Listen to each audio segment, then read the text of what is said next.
Hello friends, me professor Smita Yadav, head of first year engineering department, JSPMs and TSSMs Padma Bhushan Vasantdada Patil institute of technology Bavdhan Pune. आपल्या सर्वांचं FE PVPIT या चॅनलवर स्वागत करते. 12 ऑक्टोबर सोमवारपासून PCM CET एक्झामिनेशन सुरू होत आहे. आपल्या PVPIT परिवाराकडून या एक्झामिनेशनसाठी खूप खूप शुभेच्छा. आपण सर्वजण ही एक्झामिनेशन अतिशय आत्मविश्वासाने, शांत मनाने, चांगल्या पद्धतीने देणार आहात हीच अपेक्षा व सदिच्छा. याआधी आपल्या चॅनेलवरून आपण CET गायडन्ससाठी सह्याद्री ट्युटोरियल्सच्या मिस्टर महेश केंद्रे सरांच्याकडून तुम्हाला मार्गदर्शन दिलेले होते.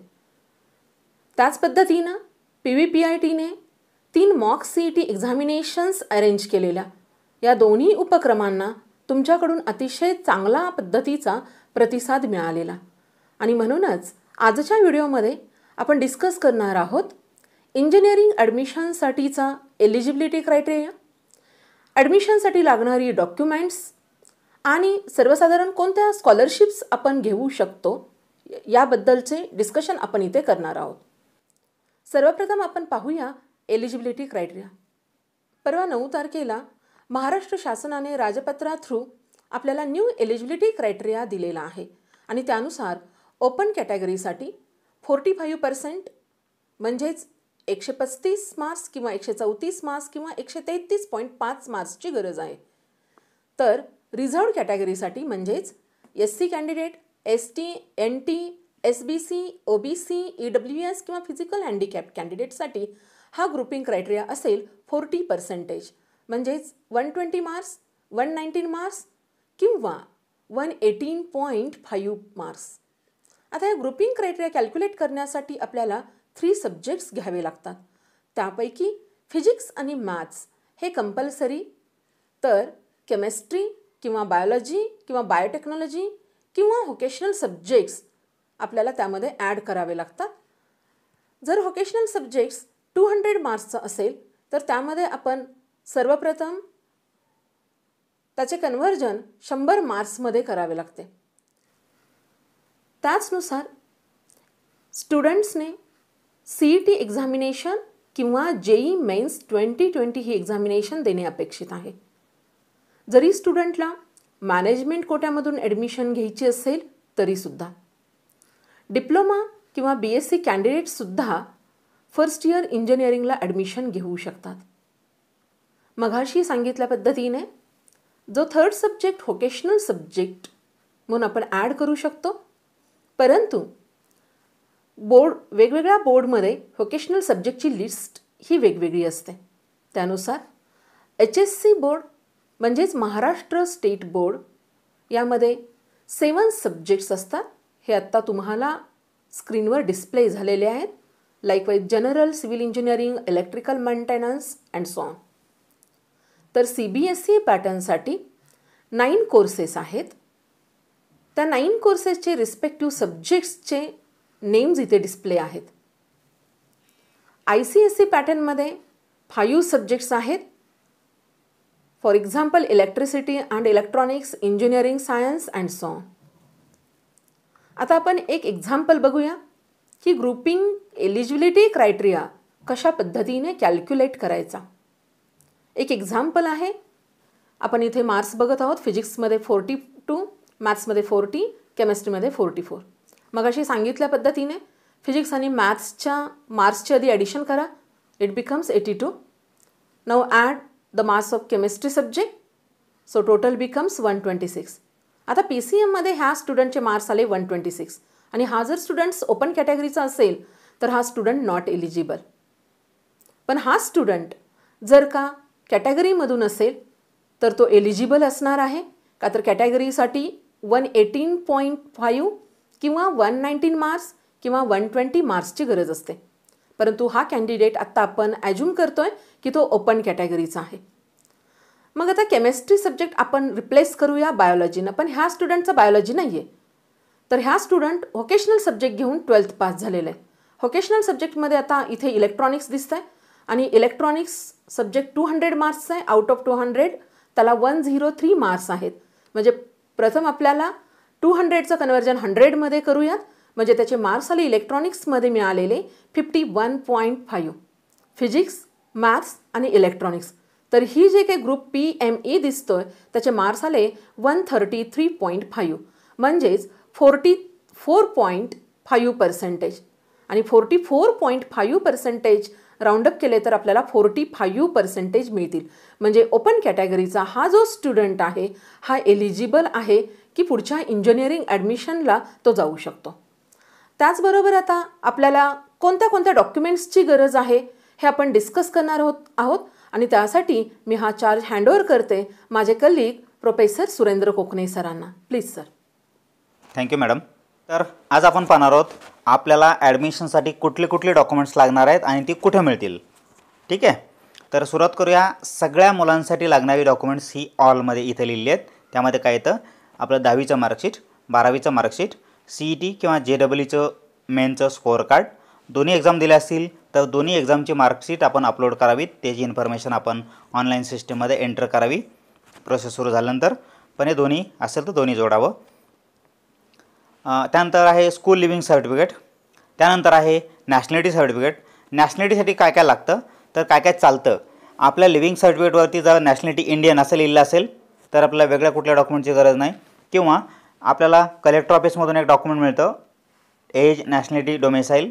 तर त्यामध्ये नॅशनॅलिटी फक्त असेल तरीसुद्धा चालेल किंवा एज नॅशनॅलिटी डोमेसाईल अशा पद्धतीचं एक डॉक्युमेंट असतं ते सुद्धा चालेल. किंवा आपल्याकडे इंडियन पासपोर्ट असेल तर तोही चालेल. आधार कार्ड चालत नाही. शिवाय बर्थ सर्टिफिकेट जरी असेल आपल्याकडे तरीसुद्धा आपल्याला वेगळ्या नॅशनॅलिटी सर्टिफिकेटची गरज पडत नाही. मात्र बर्थ प्लेस हा भारतातला कुठला तरी मेन्शन केलेला असावा. त्यानंतर तुम्हाला लागतं डोमिसाईल सर्टिफिकेट. आता हे डॉक्युमेंट का लागतं. हे डॉक्युमेंट नसेल तर काय तुम्ही महाराष्ट्रीयन कॅन्डिडेट आहात हे सांगण्यासाठी हे डॉक्युमेंट आहे. हे जे डॉक्युमेंट आहे डॉक्युमेंट नंबर 6. मग का सांगण्याची गरज आहे तुम्ही महाराष्ट्रीयन आहात म्हणून. कारण काय असतं महाराष्ट्राच्या कोट्यासाठी काही जागा असतात 65% जागा असतात. 15% जागा या ऑल इंडिया कोट्यासाठी असतात आणि उरलेल्या 20% जागा या मॅनेजमेंट कोट्यासाठी असतात. तर कॅपमधल्या ज्या काही 65% जागा आहेत त्या महाराष्ट्रीयन कोट्यामधून असतात. त्यासाठी आपला अप्लाय करायचं असेल तर आपण महाराष्ट्रीयन आहे हे प्रूव्ह करणं गरजेचं असतं. त्यासाठी काय लागतं महाराष्ट्राचं डोमिसाईल सर्टिफिकेट किंवा महाराष्ट्रामधला जन्म असलेलं बर्थ सर्टिफिकेट किंवा LCवरती प्लेस ऑफ बर्थ मेन्शन केलेलं असतं. तिथं जर महाराष्ट्रातलं कुठलं प्लेस ऑफ बर्थ मेन्शन केलं असेल तर ते असं एखादं कुठलंही या 3पैकी एक डॉक्युमेंट असणं गरजेचं आहे. त्यानंतर SC आणि ST कॅटेगरीसाठी या वरच्या डॉक्युमेंट्सच्या शिवाय ॲडिशनल डॉक्युमेंट लागतं कास्ट सर्टिफिकेट आणि कास्ट व्हॅलिडिटी सर्टिफिकेट. कास्ट किंवा ट्राय व्हॅलिडिटी सर्टिफिकेट. जर VJ, NT, DT, OBC, SBC या कॅटेगरीज असतील तर या कॅटेगरीसाठी ह्या वरच्या डॉक्युमेंट्सशिवाय ॲडिशनल काय डॉक्युमेंट लागणार आहे तर caste certificate, caste validity certificate आणि नॉन क्रिमी लेअर सर्टिफिकेट. म्हणजे ज्यांचं उत्पन्न हे 8 लाखाच्या आत आहे त्यांना नॉन क्रिमी लेअर सर्टिफिकेट हे काढावं लागतं. हे कुठे मिळतं तर नॉन क्रिमी लेअर सर्टिफिकेट हे आपल्याला तहसील ऑफिसमध्ये किंवा कलेक्टर ऑफिसमध्ये किंवा महा ई सेवा केंद्र जे असतात त्या ठिकाणाहून मिळू शकतं. आपण महा ई सेवा केंद्रामधून सुद्धा हे डॉक्युमेंट काढू शकता की ज्याची व्हॅलिडिटी ही मिनिमम 21 पर्यंत असावी, मार्च 21 पर्यंत या वर्षासाठी. काही वेळेला हे डॉक्युमेंट 3 वर्षांचं येतं, 2 वर्षांचं येतं किंवा 1 वर्षाचं येतं. तर मिनिमम 20-21 मार्चपर्यंत हे डॉक्युमेंटची व्हॅलिडिटी असावी लागते. त्यानंतर इन्कम सर्टिफिकेट लागेल. ते कोणाला लागू शकतं ज्यांना EBCची सवलत घ्यायची आहे आणि ज्यांना TFWSमधून अप्लाय करायचे त्यांना इन्कम लिमिट हे 8 लाखाच्या आतलं असावं. इन्कम सर्टिफिकेट काढत असताना हे आपण तहसील ऑफिसमधून काढायचं असतं. तलाठ्याचं इन्कम सर्टिफिकेट चालत नाही. तलाठ्याचं डॉक्युमेंट तुम्ही आधी काढून घेऊ शकता आणि त्यानंतर ते डॉक्युमेंट तुम्हाला तहसील ऑफिसमध्ये सबमिट करून तहसील ऑफिसमधून दुसरं इन्कम सर्टिफिकेट काढावं लागतं. शिवाय EWS म्हणजेच इकॉनॉमिकली विकर सेक्शन ही जी सेंट्रल गव्हर्नमेंटची स्कीम आहे यामध्ये ओव्हर अँड अबाउट 10% कोटा असतो. म्हणजे एखाद्या डिव्हिजनच्या 60 जागा असतील एखाद्या ब्रँचसाठी तर वेगळ्या 6 जागा 10% म्हणजे 6 जागा EWSच्या वर्गासाठी दिल्या जातात. त्यासाठी कोण अप्लाय करू शकतो तर ज्यांना कुठलंच रिझर्वेशन नाही आहे, जे कुठल्याच रिझर्वेशनला पात्र नाहीत, मात्र ज्यांचं उत्पन्न 8 लाखाच्या आत आहे अशा लोकांसाठी EWS स्कीम आहे. त्या व्यक्तींनी EWS या सेक्शनसाठी अप्लाय करावं. तहसील ऑफिसमध्ये किंवा कलेक्टर ऑफिसमध्ये किंवा महा ई सेवा केंद्रामध्ये हे डॉक्युमेंट आपल्याला काढून मिळतं. यापैकी जर आपलं कुठलं डॉक्युमेंट काढायचं राहिलं असेल अजून तर पटकन काढून घ्या, लवकरात लवकर काढून घ्या. कारण आता CETचा रिझल्ट लागल्यानंतर किंवा त्याच्या अगोदर ॲडमिशन प्रोसेस सुरू होईल. आपली धावपळ व्हायला नको आपलं कुठलं नुकसान व्हायला नको, त्यासाठी वेळेतमध्ये हे डॉक्युमेंट आपल्याकडे असणं गरजेचं असतं. तर स्कॉलरशिप्स आणि बाकीची पुढील जी माहिती आहे त्यासाठी मी चार्ज हँडओव्हर करतो प्रोफेसर उबाळे सरांना. Sir please. थोडेसे यामध्ये डिटेल्स आहेत स्कॉलरशिप संदर्भाचे. त्यामध्ये आपण 2 कॅटेगरी केल्यात, एक गव्हर्नमेंट स्कॉलरशिप आणि नॉन गव्हर्नमेंट स्कॉलरशिप. तर त्याच्या अंडर गव्हर्नमेंट स्कॉलरशिप जे आहे ते सर्व विद्यार्थ्यांचे जिथे जिथे तुमची इलिजिबिलिटी असेल कॅटेगरी वाईज किंवा इन्कम वाईज त्यानुसार या गव्हर्नमेंट स्कॉलरशिप काही आहेत. तर त्याच्यामधले पहिले आहे कॉर्पोरेटर्स फेलोशिप, म्हणजे हे नगरसेवक जे आहेत आपले कॉर्पोरेशन अंडरचे त्यांच्या अंडर ही स्कॉलरशिप दिली जाते. जे मॅक्झिमम अमाऊंट 25,000 आहे. जेव्हा तुमचं ॲडमिशन होईल त्याच्यानंतर लगेच ह्याला स्कॉलरशिपसाठी अप्लाय करावं लागतं. नंतर आहे हॉस्टेल अकॉमोडेशन, की जे गव्हर्नमेंटचे हॉस्टेल्स आहेत, स्टुडंट वेलफेअरचं असेल म्हणजे समाज कल्याणचं असेल, बार्टीचं असेल किंवा एक्स सर्व्हिसमॅनचे जे वॉर्ड्स आहेत त्यांच्यासाठीचं जे हॉस्टेल आहे त्या हॉस्टेल फॅसिलिटीसाठी आपण विद्यार्थ्यांना फॉर्म भरायला प्रोमोट करतो आणि त्यांना मग तिथे हॉस्टेल मिळतं. जसे अशी आपली परिस्थिती आहे त्याच्यानुसार ह्या हॉस्टेलसाठी आपण रिकमेंड करतो. नंतर आहे राजश्री छत्रपती शाहू महाराज स्कॉलरशिप, म्हणजे ती EBC अंडर येते, की जशी 50% ट्युशन फी त्यांची माफ होते ज्याला क्रायटेरिया इन्कम आहे आणि कॅटेगरी ओपन असेल. तसेच बाकीच्या कॅटेगरीसाठी सुद्धा त्या स्कॉलरशिप आहेत ज्या ट्युशन फीमध्ये वेगवेगळ्या होतात, म्हणजे OBC कॅटेगरी आहे, NT आहे, ST आहे, या सर्व कॅटेगरी अंडर ही स्कॉलरशिप आहे. नंतरचं आहे doctor Panjabrao Deshmukh hostel maintenance allowance scheme, म्हणजे याच्या अंडर तुम्ही जर ओपन कॅटेगरीचे स्टुडंट असाल, महाराष्ट्रातले असाल तर तुम्ही ह्याच्या अंडर अप्लाय करू शकता. हॉस्टेलचा भत्ता दिला जातो, म्हणजे इन शॉर्ट जसं तुमचं इन्कम आहे त्या इन्कमच्या कॅटेगरी वाईज हॉस्टेलचा भत्ता तुम्हाला थोडा थोडा दिला जातो. समजा 1 लाखापेक्षा कमी असेल तर 30,000. नेक्स्ट आहे नॉन गव्हर्नमेंट स्कीम किंवा नॉन गव्हर्नमेंट स्कॉलरशिप. मग आता हे सगळे प्रायव्हेट जे फाउंडेशन आहेत, इन्स्टिट्यूट्स आहेत किंवा NGO आहेत त्यांच्या अंडर दिल्या जाणाऱ्या ह्या काही स्कॉलरशिप आहेत. त्याच्यासाठीही आपण आपल्या विद्यार्थ्यांना प्रोमोट करतो, त्यांना ते फॉर्म भरायला सांगतो, त्यांना वेळोवेळी त्यांच्या ज्या नोटीस आहेत फॉर्म केव्हा भरायचा किंवा कितीपर्यंत लास्ट डेट आहे हे जे सगळे आपण त्यांना गायडन्स करतो. तर पहिले आहे लीला पुनावाला फाउंडेशन, याच्या अंडर जवळपास मुलींना नियर अबाउट 50,000 45,000 एवढी स्कॉलरशिप मिळते, म्हणजे 50,000 45,000पर्यंत स्कॉलरशिप मिळते. तर ही कुणासाठी आहे, जे मुली इंजिनिअरिंगला ॲडमिशन घेतील आणि पुणे जिल्ह्यात घेतील अशा विद्यार्थिनींसाठी मुलींसाठी ही स्कॉलरशिप आहे. नंतर आहे भगिनी निवेदिता स्कॉलरशिप मुलींसाठी. भविष्य ज्योती स्कॉलरशिप आहे. नंतर पर्सिस्टन्स सिस्टीम स्कॉलरशिप जे स्टुडंट्स कॉम्प्युटर इंजिनिअरिंगला ॲडमिशन घेतील त्यांच्यासाठी आहे. तर ह्या काही स्कॉलरशिप आहेत. आणखीन इथं इनलिस्ट केलेल्या आहे डिटेल्समध्ये, सर्व डिटेल्स तुम्हाला मिळतीलच. आपण आपल्या कॉलेजमध्ये ॲडमिशन घेतलेल्या सर्व विद्यार्थ्यांना ही लिस्ट देतो, ह्याचे सगळे डेडलाईन सर्व देतो, सर्व त्यांना प्रोव्हाइड करतो. नंतर 40 संतूर स्कॉलरशिप ही OMS कॅटेगरीसाठी आहे. संतूर स्कॉलरशिप त्याच्यामध्ये कोणते राज्य येतात तर आंध्र प्रदेश आहे, कर्नाटक आहे, तेलंगणा आहे. येथील जे विद्यार्थी असतील त्यांच्यासाठी संतूर स्कॉलरशिप आहे. नंतर इंटरशाला स्कॉलरशिप मुलींसाठी आहे. किरण स्कॉलरशिप मुलींसाठी आहे. लॉरेल इंडिया ही पण मुलींसाठी स्कॉलरशिप आहे. लिग्रँड स्कॉलरशिप मुलींसाठी आहे.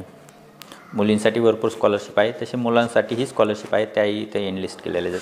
नंतर Indian Oil Bharat Sanchar Nigam scholarship, Shrimati Vidyadevi Shirke education trust जे आहे मुंडवा पुणे येत आहे, तेही मुलांना स्कॉलरशिप प्रोव्हाइड करते. नंतर ह्या काही स्कॉलरशिप आहेत. सहारा इंडिया स्कॉलरशिप आहे. PMC कन्सेशन गरीब विद्यार्थ्यांसाठी आहे. कमिन्स स्कॉलरशिप आहे. माहेश्वरी प्रगती मंडल स्कॉलरशिप स्पेसिफिक कॅटेगरीसाठी दिली जाते, ज्यांच्या माहेश्वरी अंडर येतात त्यांच्यासाठी.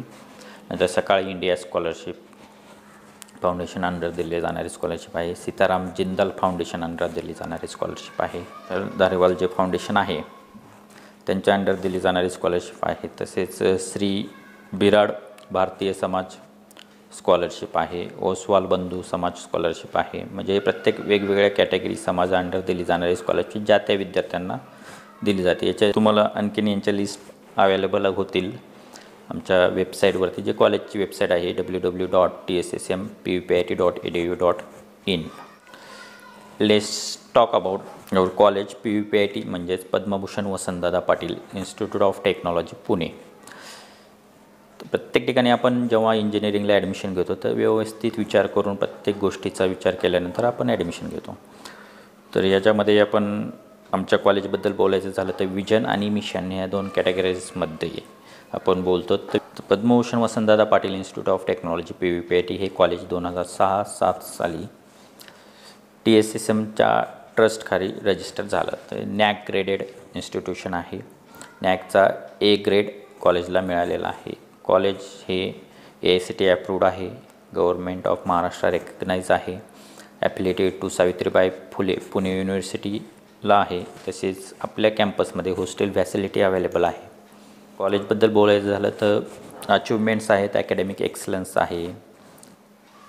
लास्ट 3 इयर्स फर्स्ट इयरचे स्टुडंट कॉन्सिक्युटिव्हली मेरिट लिस्टमध्ये आहेत. पॅकेजेस जास्त आहेत. आपला highest package near about 18 lakhs. Average package 3.2 lakhs असं आहे.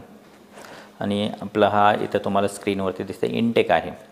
तर सिव्हिल ब्रांचसाठी इनटेक आहे 120, कॉम्प्युटर ब्रांचसाठी इनटेक आहे 60, इलेक्ट्रॉनिक्स अँड टेलिकम्युनिकेशनसाठी 60, मेकॅनिकल इंजिनिअरिंगसाठी आहे 240. 6122 हा कॉलेज कोड आहे. 19110 हा ब्रांच कोड आहे. हा 10 म्हणजे शिफ्ट 1चेस आहे. नंतर पोस्ट ग्रॅज्युएशन्स कोर्सेस पण आपल्याकडे आहेत जे EMEचे आहेत. त्याच्यामध्ये computer engineering, ENTC, mechanical design engineering, heat power engineering, सिव्हिलचा कन्स्ट्रक्शन मॅनेजमेंट यांचा इंटेक 24 पर असा आहे. आपल्याला कुठलीही हेल्प लागली ॲडमिशन संदर्भातील तर हे हेल्पलाईन नंबर्स आपल्याला दिलेत.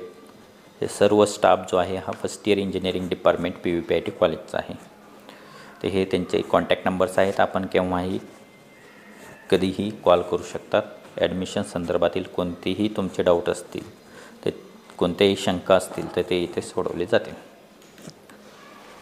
कॉलेजची वेबसाईट पुन्हा एकदा सांगतो www.tssmpvpit.edu.in या वेबसाईटवर तुम्ही अवश्य भेट द्या. सर्व डिटेल्स प्लेसमेंटपासून ॲकॅडमिक्सपासून आपलं ॲकॅडमिक्स कसं चालतं, कसे ॲकॅडमिक कॅलेंडर आहेत, काय आहे हे सर्व तुम्हाला ह्या वेबसाईटवरती मिळेल. प्लेसमेंट सेल व्यवस्थित आहे. कॉन्टॅक्ट नंबर हा कॉलेजचा 02022294800 4. थँक्यू.